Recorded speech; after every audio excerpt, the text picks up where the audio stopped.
You know, Blakk Rasta seems to be having some disappointment in some artists here in Ghana, making mention of Sarkodie. Now, Blakk Rasta is saying that Shatta Wale has disappointed him in a way as well. So Shatta Wale, whilst he was called Bandana back then when he was just an upcoming artist, he helped Shatta Wale in so many ways, and playing his songs on air for him, and also going to beg Shatta Wale's uncle just for him to support Shatta Wale's career. And yet still, Shatta Wale never gave him any respect. Just because Shatta Wale gave him some 5 songs and then he felt he liked 1 out of the 5 songs, so he kept playing that song, and Shatta Wale from nowhere got annoyed because he was playing just 1 song and told him all sort of things and told him not to play his songs anymore. And Blakk Rasta is even shocked with why these artists are doing this, you know. So this is a secret he has been keeping for a very long time, and Blakk Rasta has finally revealed it. So we'll be playing the interview and for you to watch it. So keep watching MOGUL MEANS. My name is Amatrisha.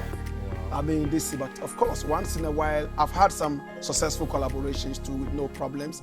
Like with Stonebwoy, we did the first song, second song, but this was when he was an SS student. SS student. For real. Yeah. And then I think I need to add that when I'm doing collaborations, I do not do them because I want a hit. And I do not do them because somebody's a hit artist. I do them because I need a certain voice in terms of the creativity of the song. So you might not be a hit artist. You might be an underground artist. Once I hear the voice, okay, there's this song, this voice will. I don't look for superstars on my these collaborations. When I did Barack Obama, Neil Ante was virtually unknown in Ghana. Dr. Neil Ante, virtually unknown. When I did the song, he was in fact sitting in the darkness, you know, doing his own things. And I went over to him and said, Charlie, I do song, come do something on him. And he came to sing, you know, Barack Obama, precious sheep, grazing in their territory. Barack. It's a medical doctor. Wow. The song came out, boom. Before Samini was also put on. Later, after the song was a hit and had flown, we put Samini on the remix. Yeah. See? So virtually that is how I am. And with Sarkodie's thing, we did a hip-hop gospel song with Zap Mallet. And Zap Mallet was the one who suggested to me, oh, this song, if you put Sarkodie on it will be heavy pa. And that's my producer. So I said, okay. So I called Sark, and he wasn't responding. The messages I sent to him, the song I sent to him. So I just said, well, back down. And I forget. I don't run after a man twice. I give you the first call, you don't answer. I lick a second one, you don't answer. Forget it. You know? Shatta Wale, at the time that he was Bandana, if you ask me, he would tell you he had a song called This Is To My Mama, which I loved and I was playing so much on radio. So I asked him, where did you make this song? He said, oh, Father, I record them for my studio. I said, you get studio? Say, some 4x1 studio, we did there. I said, okay, then let's go there and record a collaboration between me and you. At that time, he was Bandana. He wasn't, you understand? Yeah. So these are the people I'm looking for. I'm not looking for superstars. I'm looking for people whose creativity, whose kind of sound I can spiritually connect with. Yeah.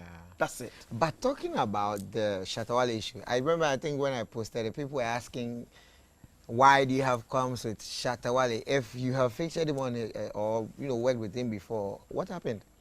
Well, I will say that you see, it has its basis from the fact that when he came out with his "This Is To My Mama," I took it up. I loved it. He gave me some other songs, I think 4 or 5 songs that he had recorded on a rhythm, because then he couldn't afford to go into the studio and pay to start the whole beat from scratch. So the Jamaican beats that were coming, he picked them up and then he put his voice on them. That's what a lot of the artists still do. It's not a bad thing, you see. So he was not happy that I was only playing 1 song from him and I wasn't playing the rest of the songs. So there was time he said, don't play my songs anymore. Don't play anything from me. Just because he gave me 5 songs and I was playing only 1. And the whole Ghana would bear me witness that I played that song and made Ghanaians even get to know that there was a song like this that belonged to an underground artist then who had hit and gone away called Bandana. I'm so happy every time to talk about this.